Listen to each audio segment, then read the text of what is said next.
안녕하세요. 맥키네지의 투자클럽입니다. HLB 테라피틱스 인수 관련해서 적정가 논란 기사가 좀 나왔는데 이 부분 한번 살펴봐 드리고요. 주가는 20일 이평선 지지하면서 마무리되었습니다. 다음 주 설 연휴 이후에 투자 전략 어떻게 가져갈지 한번 살펴보도록 하겠습니다. 먼저 개장 전 미증시 선물 흐름부터 한번 살펴보도록 하겠습니다. 나스닥 선물 같은 경우는 0.62% 강세 흐름. 지금 이제 며칠 동안에 미증시가 좀 하락을 했죠. 다우와 S&P 선물 같은 경우에는 0.07% 마이너스, S&P는 0.20%좀 혼조세죠. 중소형주 중심의 러셀 2000 같은 경우는 0.06% 소폭 약세 흐름이 나오고 있습니다. 그래서 주가 선물 관련되는 부분 혼조세가 좀 나오고 있는데요. 자, 이 월가에서는 지금 이제 좀 반등, 며칠 좀 이제 낙폭이 좀 컸기 때문에 반등의 어떤 부분을 좀 기대하고 있습니다.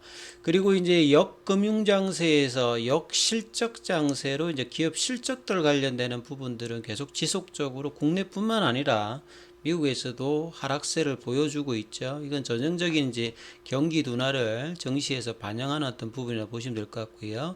최근에 뭐 마이크로소프트도 감원을 2만여 명 뭐 이야기가 나왔는데요. 구글 같은 경우에도 순다르 피차이 CEO가 이제 12,000명 정도 관련되는 부분에서 이 구조조정 관련되는 부분의 이야기들이 나온 만큼 그만큼 이제 테크 기업들의 실적 우려와 이 비용 관련되는 조정들을 이제 대부분 하고 있다 이렇게 좀 봐야 되겠죠.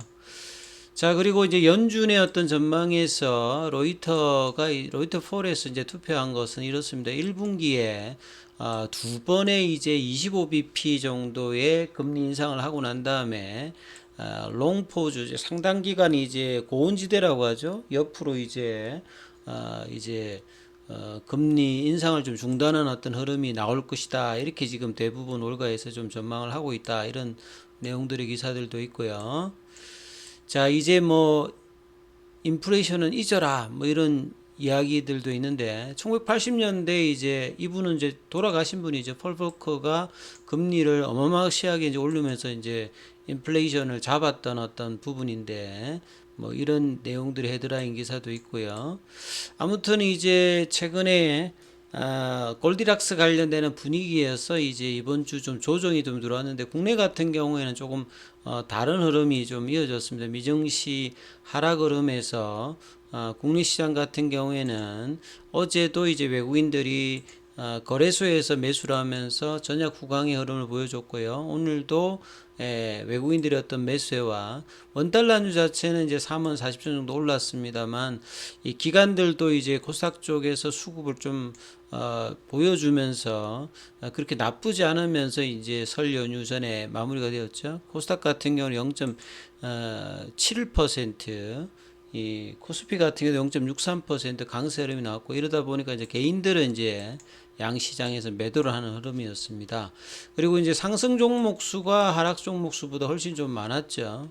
코스닥에 최근에 이제 뭐 메타버스 관련되는 종목이라든지 인공지능 관련되는 종목이라든지 이런 이 종목들 흐름, 그리고 이제 뭐 코텍스 레버리지라든지 대형주 중심의 뭐 삼성전자 하이닉스 흐름, 그리고 최근에 좀 부진했던 2차전지 쪽까지도 흐름이 있었는데요. 자, 이 뭐 HLB 관련 종목은 큰 흐름이 없었습니다.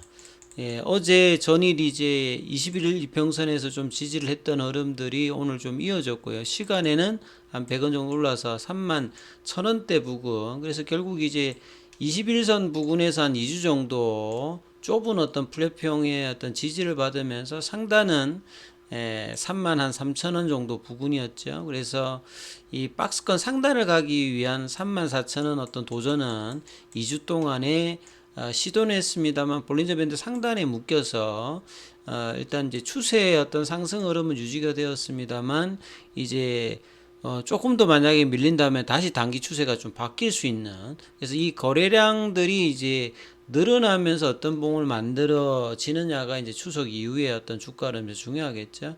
자, 공매도 관련되는 매매 비중은 한 6.67 정도고요. 현물 관련되는 부분에서 외국인들 오늘 매도를 했고 이제 기관들은 소폭 매수, 개인들 매도하는 흐름이었고 장중에 이제 프로그램하고 연동되는 흐름을 본다라고 하면 HLB는 3거래일 연속 일단 프로그램은 장중에 좀 들어왔는데 큰 흐름은 좀 안 나왔죠.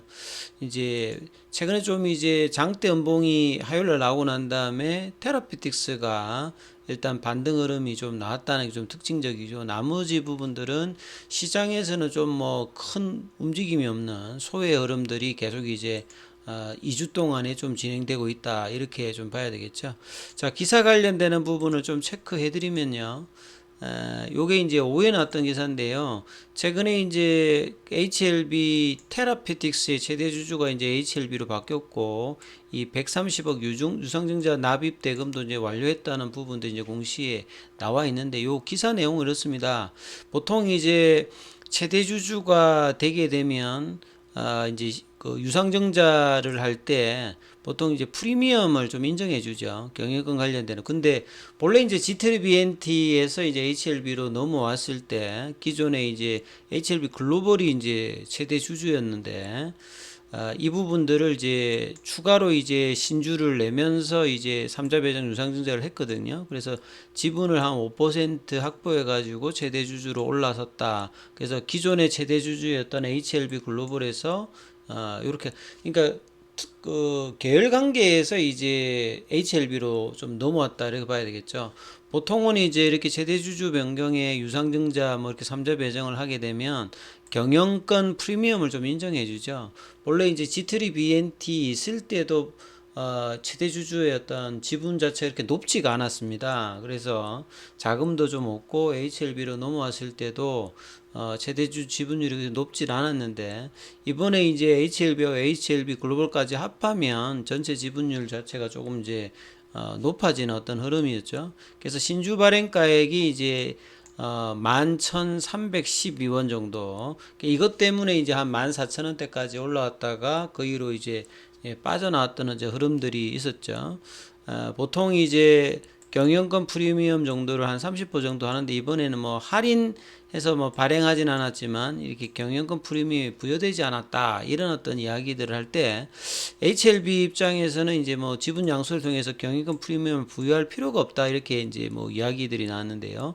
이번 유증을 통해서 최대 주주 변경이 특수 관계자 사이에 이루어졌다는 거죠. 그러니까 기존에 이제 글로벌에서 HLB, 그러니까 HLB 안에서 이제 좀 움직였다 이렇게 봐야 되겠죠. 그래서 테라피틱스의 어떤 경영권에는 실질적인 영향이 없다 이렇게 지금 HLB 측에서 이렇게 밝혔다. 그래서 계열사 간이라도 경영권 프리미엄 없이 거래한 것은 문제의 소지가 있을 수 있다. 요렇게 이제 일각에서 어떤 뭐 기사들 나왔는데 크게 뭐 이렇게 시장에서는 이 부분도 뭐 호재다 악재다 이렇게 뭐 그런 내용은 아닌 것 같아요. 주가에 그렇게 큰 영향을 주진 않았고 이제 테라피틱스 입장에서 오히려 이제 HLB 쪽에 이제 퇴지 주주 변경으로 결사 쪽에서는 좀 올라갔다가 이제 이후에 다시 좀 내려오는 어떤 흐름이라 봐야 되겠죠. 그래서 HLB 테라피틱스가 이제 글로벌로 기존 이제 이것도 HLB 계열사지 않습니까? 그래서 글로벌을 중심으로 해가지고 여섯 개사가 이제 구성된 이제 컨소시엄이 인수를 했죠. 그래서 이제 뭐 경영권 관련되는 부분에서 이제 경영에 뭐 이제 변동은 뭐 없을 상황이다. 이사 관련되는 부분에서. 그리고 이제 이번 유증이 테라피틱스가 외부 자금이 이제 조달이 필요해진 시점에서 이루어졌다는 점에서 HLB 쪽에 뭐 유리한 거래였다. 이렇게 뭐 또 기사들도 나왔는데요. HLB 테라피틱스가 신약 개발사지만 비교적 넉넉한 자금을 보유하고 있다. 그래서 뭐 3분기 말 별도 기준으로 현금자산이 한 500억대, 테라피틱스가 2022년도에 이제 연간으로 흑자 전환이 유력한 상태다. 보통 이제 이 파이프라인을 개선하려면 뭐 조그만 어떤 규모라도 임상 뭐 1, 2상 하더라도 한 100억대 이상 정도가 되어야 되고 임직원 급여도 나가야 되고 사실 이제 뭐 경기 수축기에 유동성이 굉장히 중요하기 때문에 여기에서 뭐 추가적으로 이제 자금이 들어와서 자금을 늘리는 재무적인 부분은 뭐 그렇게 나쁜 편은 아닙니다. 그래서 외부 자금 조달이 필요하지 않은 시점이라기보다는 뭐 선제적으로 여러 가지 경우를 통해서 이제 뭐 자금 확보를 했다 이렇게 볼 수도 있겠죠. 그리고 테라피틱스가 지금 이제 뭐 안구건조증이라든지 교모세포종이라든지 여러 이제 글로벌 3상 관련되는 부분 진행하는 부분들 그 이외의 어떤 가정들까지 본다면 자금이 뭐 있다 하더라도 이게 계속 있는 건 아니잖아요. 그래서 뭐 이런 부분들을 계산해서 된 부분이다 이렇게 볼 수 있을 것 같습니다.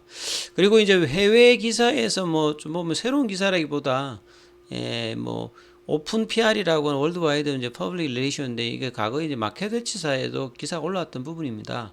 그래서 간암 중에서 가장 이제 큰 비중을 차지하는 게 이제 간세포 암종이죠. HCC인데 이 사실 이제 암이라고 하는 게 이제 고령화가 되었을 때 암 환자가 이제 자연스럽게 더 많아지거든요. 그래서 노인 인구 수준이 급격하게 증가하는 뭐 미국도 그렇고 유럽도 그렇고 아시아권도 마찬가지겠습니다. 뭐 이런 고령화 관련되는 부분에서 암 예후 중에 가장 안 좋은 이제 이 간암 관련되는 부분에서 이 간세포암 환자도 늘어나고 있는 어떤 흐름이고요. 그래서 최근에 어떤 추세가 병용 관련되는 부분이 2020년도부터 승인되고 난 다음에 PD-1 계열이라든지 PD-L1 계열과 이 그 베제프 관련되는 티로신키나제 억제제 관련되는 부분 조합으로 표적항암제와 면역항암제의 어떤 병용 관련되는 부분들이 업계에서 상당히 좀 관심을 주고 있다. 그리고 이제 시장 규모 자체가 2027년도까지 한 10%의 연평균 성장을 보이는 어떤 시장 자체가 이제 간세에 포함이다 이 말이겠죠. 그래서 가장 이제 초기에 소라페닌과 그 다음에 에자의 렘바티납, 그 다음에 이제 로슈의 티센트릭과 이제 병용 관련되는 부분과 그 이후에 이제 계속 이제 병용 관련되는 부분이 가장 좀 관심이 되고 있죠. 그리고 최근에 좀 기사에 나왔던 아발파 이제 그 가산 이분이죠. 여기 관련해서 이제 간세포암 관련해서 면역관문 억제제 관련되는 병용요법에서 언시 라이브에서 이제 뭐 분석 영상들도 최근에 올라올 만큼 올해도 이제 이 병용 관련되는 부분의 어떤 결과에 대해서 상당히 간세포암 관련되는 실제 의료진들이나 이런 데서는 굉장히 좀 관심이 높다 이렇게 봐야 되겠습니다. 그리고 이 로슈의 티센트릭과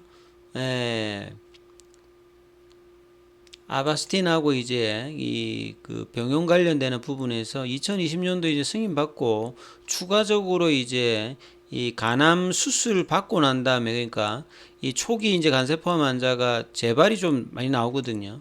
근데 이제 수술 후 질병 재발 위험을 낮췄다. 그래서 1차 평가 변수가 무재발 생존 이 RFS를 대상으로 연장했다는 소식인데요. 이게 무슨 말이냐면 결국은 이제 뭔가 하나의 어떤 이제 승인을 받고 되면 그 인디케이션 확장이라고 하죠. 계속 이제 늘어가면서 신약의 어떤 준하는 것들을 계속 이제 늘어나갈 수 있습니다. 이제 같은 암종에서도 적응증을 좀 늘릴 수 있고 고용암 같으면 여러 군데 갈 수 있죠. 마찬가지로 이제 리보세란인과 캄넬리주맘도 이게 이제 승인이 되면 그걸 가지고 이제 여러 적응증과 확장을 할 수 있는 요긴한 어떤 부분이 여기이기 때문에 상당히 이 표적항암제와 면역관문 억제제의 어떤 조합의 어떤 FDA 승인 여부에 따라서 확장은 상당히 좀 요긴하다. 이런 어떤 경쟁력을 갖추고 있기 때문에 기대가 여전히 된다라고 봐야 되겠죠. 아무튼 이제 설 연휴 위에 1월 이제 말 정도로 넘어가는데 이 볼린저 밴드 플랫형 조정을 좀 들고 올라갈 수 있는 거래량의 어떤 증가와 결국은 이 간암 관련되는 부분에 이제 NDA 신청이 가장 중요하죠. 그리고 이제 항서제약의 어떤 주가를 보면 항서제약 같은 경우에는 이제 이번 주 흐름 자체가 양봉 이틀 조정, 양봉 하루 조정이거든요. 그래서 이런 흐름들이 HLB 주가에도 영향을 다음 주에는 좀 줄 수 있는 어떤 부분이니까 이 부분 좀 참조하면서 투자 대응 전략 삼아보시기 바라겠습니다. 여기까지 하겠습니다.